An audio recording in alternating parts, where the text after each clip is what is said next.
Hello and welcome back to my channel.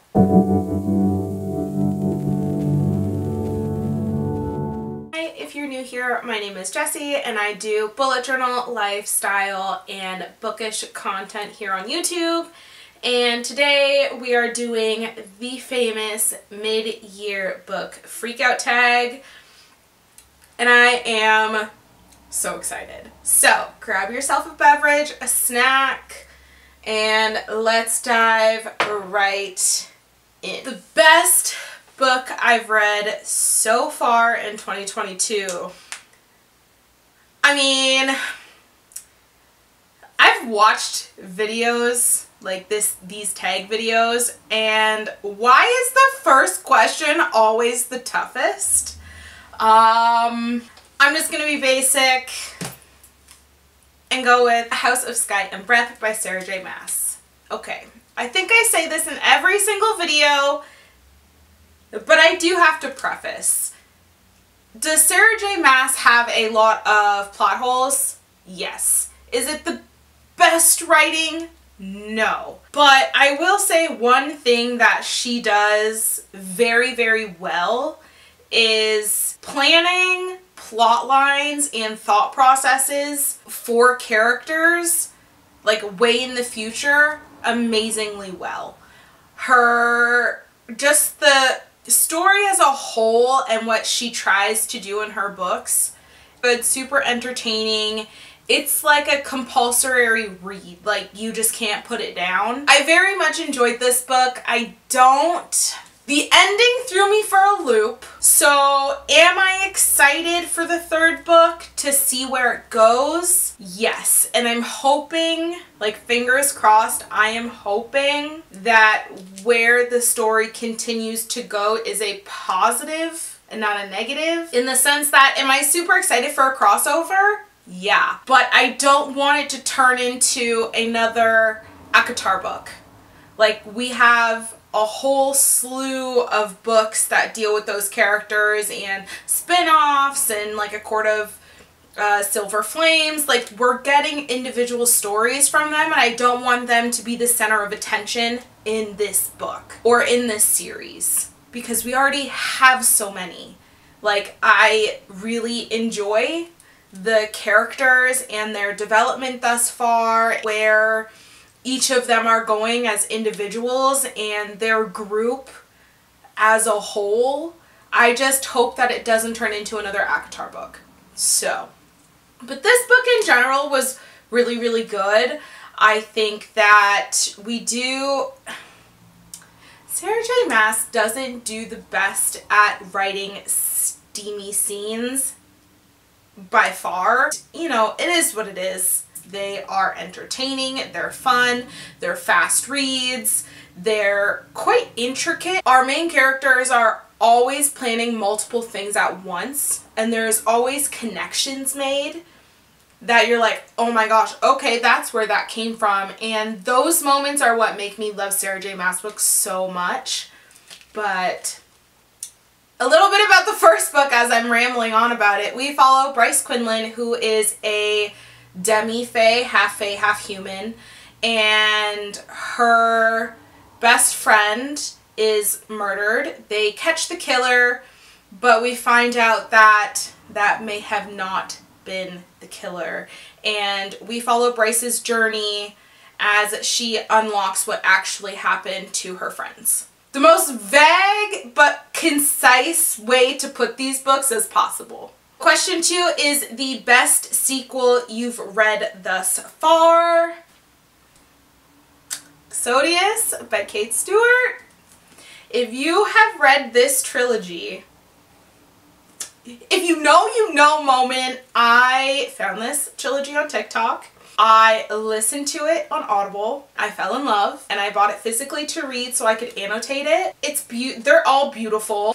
These books are flippin' amazing. They're amazing. I love them. Our characters. Is the plot the most thought out or the best, no, but the characters are what drive this book, and specifically, or this trilogy, specifically the second one, you know. I will read the synopsis of the first one because it's hard to explain what these books are about. So I'm just going to read the synopsis of the first book, which is Flock. Can you keep a secret? I grew up believing that real love stories include a martyr or demand great sacrifice to be worthy. Because of that, I believed it because I made myself believe it, and I bred the most masochistic of romantic hearts, which resulted in my illness. When I lived this story, my own twisted fairy tale, it was unbeknownst to me that at the time, because I was so young and naive, I gave into temptation and fed the beating beast, which grew thirstier with every slash, every strike, every blow. Triple Falls wasn't at all what it seemed, nor were the men that swept me under their wing. But in order to keep them, I had to be in on their secrets. Secrets that cost us everything to keep. That's the novelty of fiction versus reality. You can't relive your own love story because by the time you realized you're living it, it's over. At least that was the case for me and the men I trusted my foolish heart to. Looking back, I'm convinced I willed my story into existence due to my illness, and we were all punished. It was so good.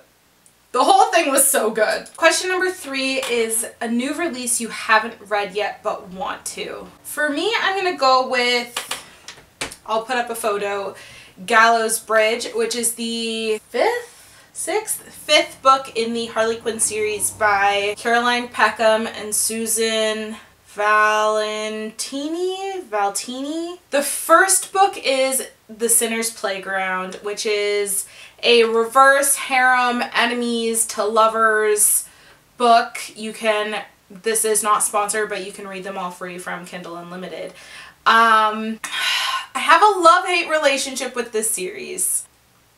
The writing is good, and when half of it's good, half of it is very, very repetitive.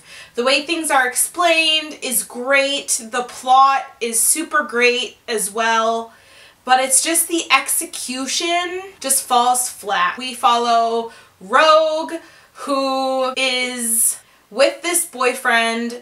Something happens between them. She digs herself out of a grave because he killed her, or he thinks that he killed her. She thought she was dead. Crawls out of this grave site only to find out that he's left her in her hometown, which she fled from because of 4 friends she had as a child. They broke her heart. The amount of times that this is mentioned is annoyingly ridiculous.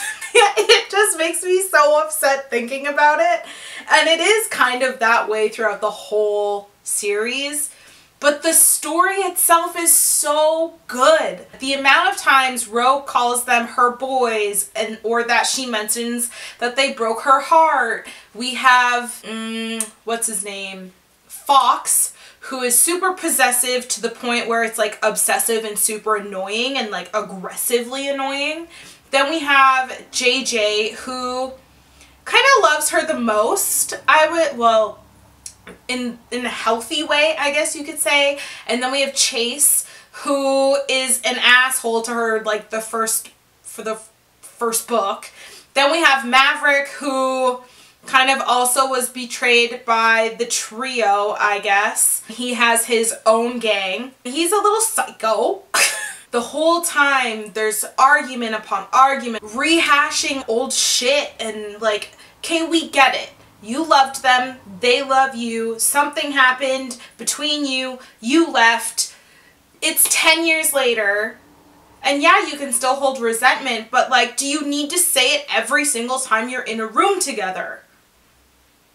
She runs away twice because she doesn't like being locked up in their house, but she doesn't leave town, she stays there. The dad comes into play, not her dad, the boy's dad. He like runs the gang that they're a part of. So it's a very much love-hate relationship. And I will say, even though the betrayal is very much still there, and in the sense that it still comes up almost every 5 times in a chapter, The story itself has been getting better and the plot line has been getting thicker, which I enjoy. So we'll see. We'll see what this next book has in store. Hopefully, you know, it's good. And I am excited to read it, so I feel like I'm giving off a very negative vibe about it, but it is very good. And I am excited to read it, but going into it, just very much be aware that things are brought up multiple times. And you would think after a while, you know, you argue about it, you talk about it, you would kind of get over it. It's prevalent throughout the entire series. But other than that, it's great! And it is really good. And the male characters within our reverse harem are all very different. And they all show their love towards Rogue very differently. Rogue as a main character is great. She's very empowering. She likes to be self-sufficient. She did go through some shit, you know, from when she left to digging herself out of a grave, that I very much appreciated watching her, not watching her go through because nobody should go through any of what she did, but watching her grow as a main character. I just feel like in situations she reverts back to, which is very normal, but you would think they would like help her through it in the sense that she would be healing from her past trauma and not just shoving it under the rug. And I really hope that we see some of that going forward.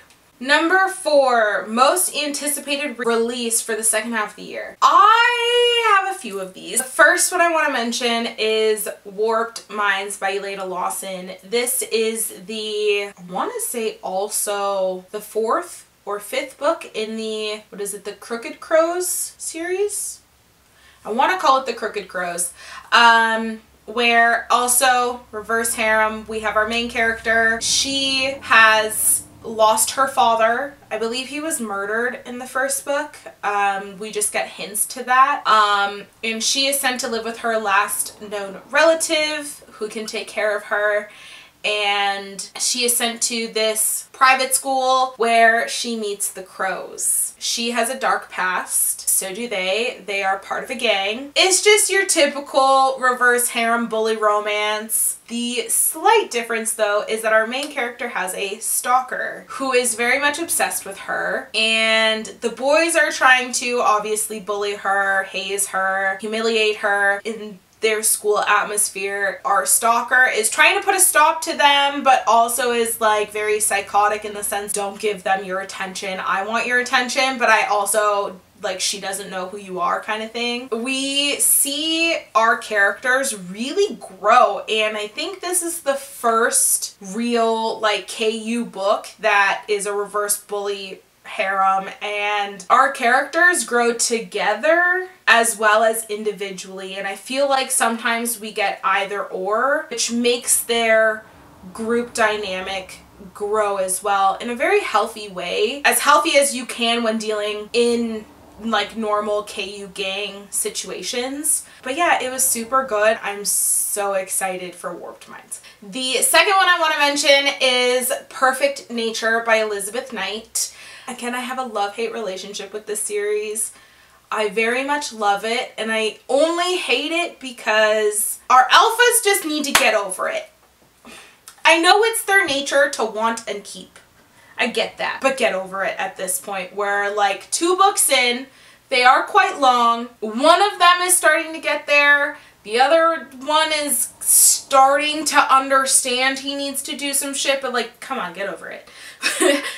We start off following our main character who is an assassin. She gets put on this job. The job goes sideways. She ends up getting bit by an Omega. His last words are, "Find my brother, he'll protect you," because in this world, Omegas are very much cherished, as they are in most werewolf situations. In this world, they are very much controlled, and the people that our assassin was sent to take down collect and torture and make these supernatural slaves. Omegas are very prized possessions because if you have any sort of dominance, they will do whatever you tell them, regardless if they want to or not. It's just in their nature to do it anyways. So she, especially being a female, very much needs to be protected, and she ends up finding the alpha brother. He is part of a pack with multiple alphas or alpha energies. It was really cool. I very much loved the dynamic within everybody. Kind of we're adding people as we go, but that's because of something I don't want to give away. But it was very wonderful to watch, and their interactions. Our main character is so strong as an individual, being an assassin and growing up in this world and being very strong, you know, having to take care of her own, because as an assassin, it's kill or be killed, it's dog eat dog. Seeing that energy with getting bitten by Omega, and her fighting the Omega because she is such a dominant female, is interesting to watch. And last but not least, just to spice it up, or I guess there's two, Beasts of Bond by Rebecca Ethington. This is a dragon shifter slash writer romance, reverse harem, which is very rare within this world. It's never been heard of before. Our main character finds out that she is a dragon rider. Her dad and her take this journey to where riders and dragons get paired. The elves, there are also elves in this world, they're stealing and kidnapping riders and killing dragons. This war has been going on for decades. Her journey is so complicated and hard, but so cool at the same time, and we end up meeting these three dragons also on their way to the academy. It's them kind of navigating their way whilst fighting back against elves their entire journey. And this is the one coming out is the third book, I believe.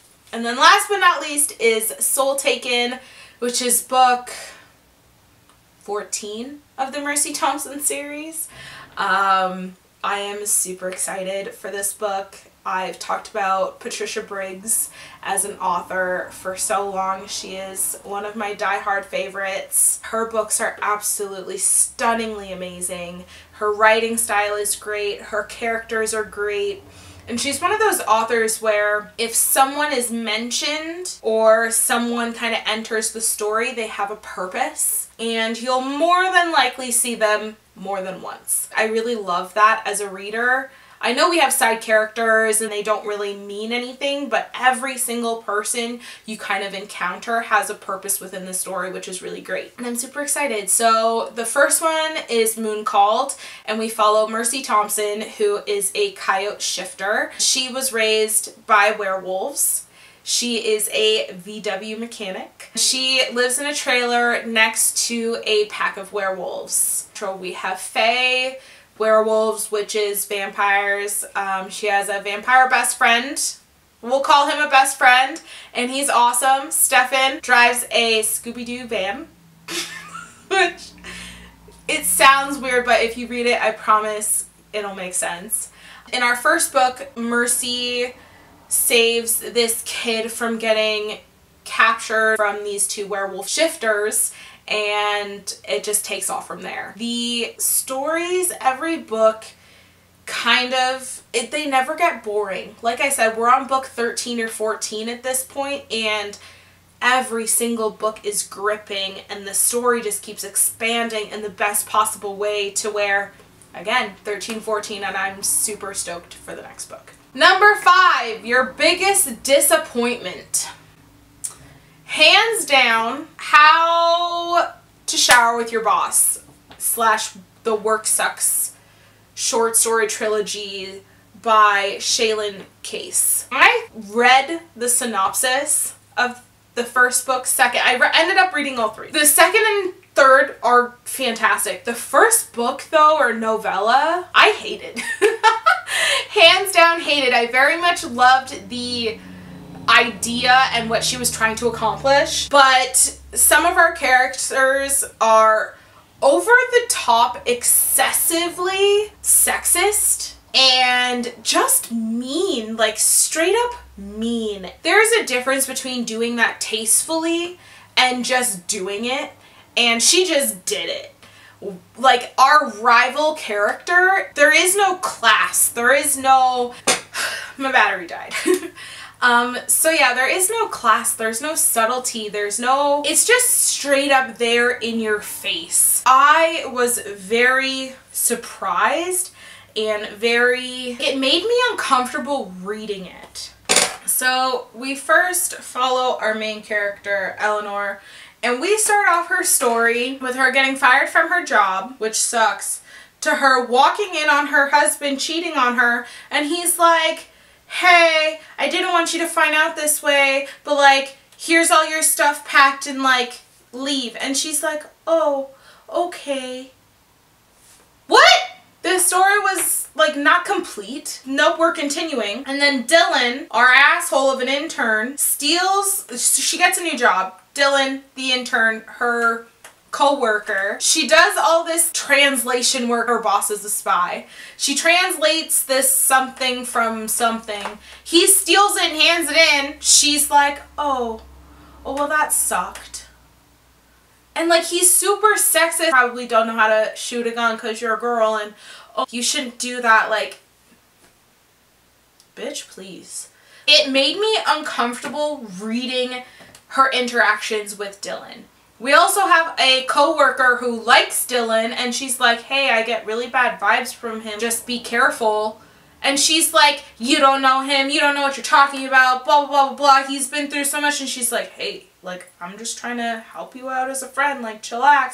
And like, she just gets shit on the whole time, and it's so annoying and sad to watch, and it made me uncomfortable. And then the second and third one, they do get better, but that first one, interactions with our main character and other like conflicts, is really annoying. And then in the second book, or towards the very end to the second book, we see her come out of her cage a little bit and grow some claws, and I think that's why I like the second and third one more. Dirty Letters by V. Keelan and Penelope Ward. This book I had such high hopes for. I was so excited. We followed these childhood pen pals into their adulthood. They kind of lost touch. Something happened to our female main character where she went to a concert.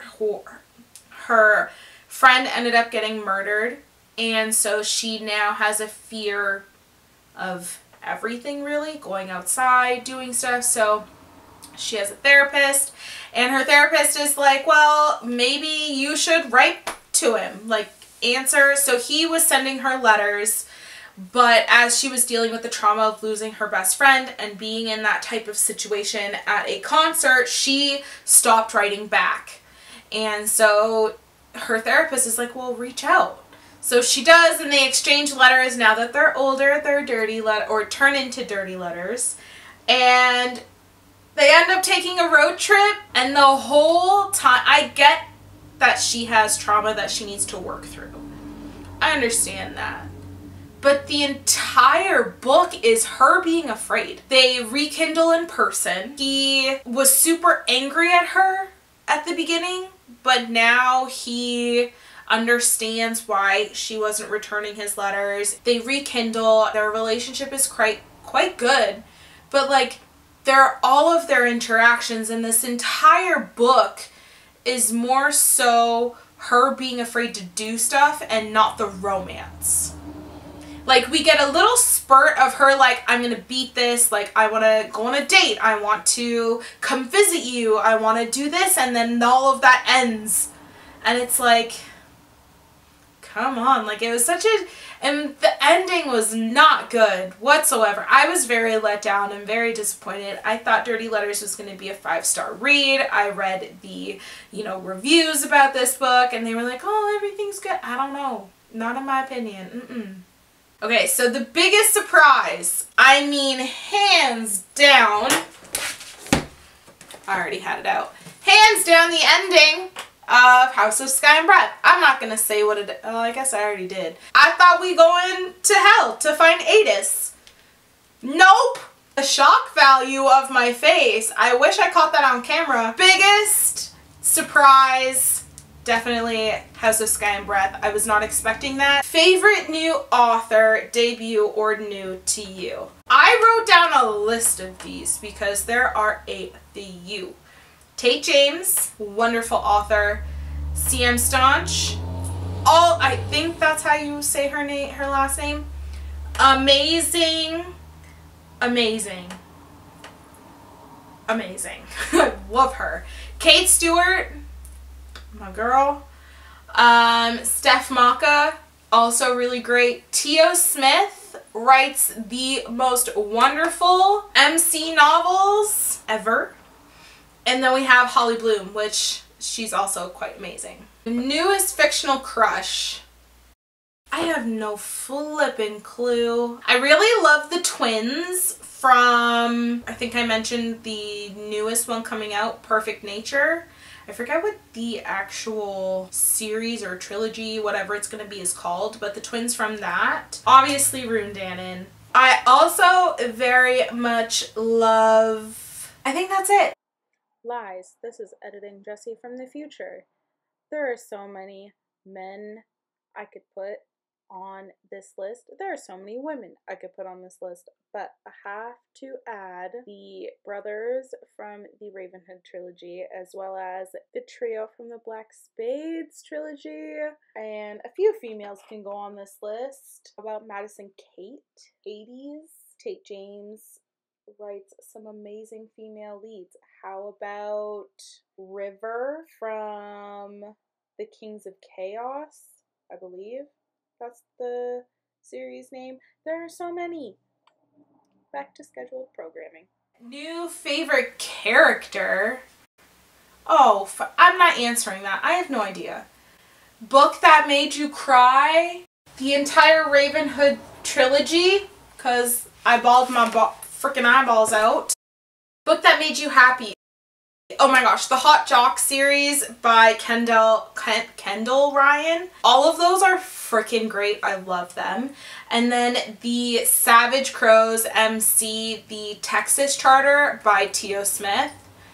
I love those books. They make me so happy. The most beautiful book you've bought this year or received? I haven't really bought any books this year. The only books I've bought this year are the Ravenhood trilogy,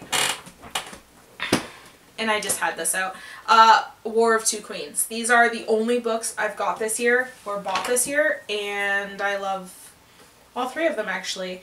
I really love the style of From Blood and Ash, and then these books are absolutely stunning.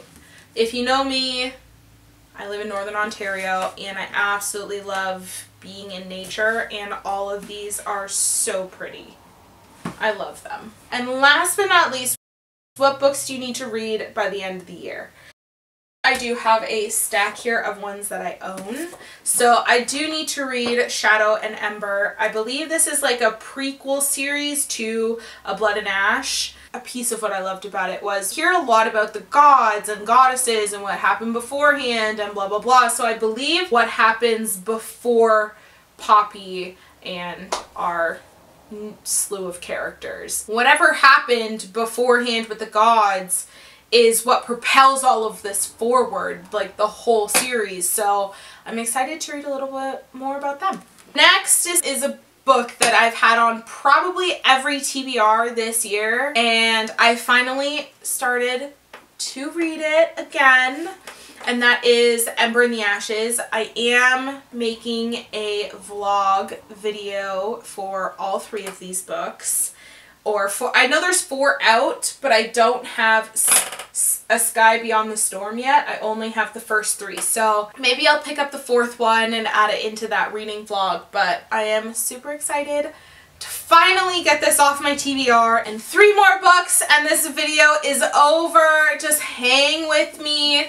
The first one is to read the trilogy of A Daughter of Smoke and Bone. I'm thinking about also making a reading vlog for this trilogy as well. Let me know down below if you also want that. I've heard wonderful things about it. Love Your Life by Sophie Kinsella. This sounds so good. It's a contemporary romance. We follow two characters who meet on this trip. They kind of agree to have a fling. No names, no nothing. When they get back to their lives, they realize they're kind of from the same place and they end up encountering again, and it's them figuring it out. I was very much drawn to this book because, one, I love the style of lettering on the front. It's quite a cute cover, as well as the little beagle on the front because I have a beagle. Cliche, I know, but I'm not upset about it. Last but not least is The City of Brass. I've heard nothing but great things about it. We follow our main character, who is a thief, I believe. She ends up letting out this Jin warrior who is a trickster. Something happens, they have to flee and go to this other city that's ruled very strictly, and on their way there they encounter other mystical creatures and magic, and when they get there she kind of ignites this old war. I don't know if it's good or bad for her side or this city, but that's all I know, and that's all I kind of want to know about this trilogy.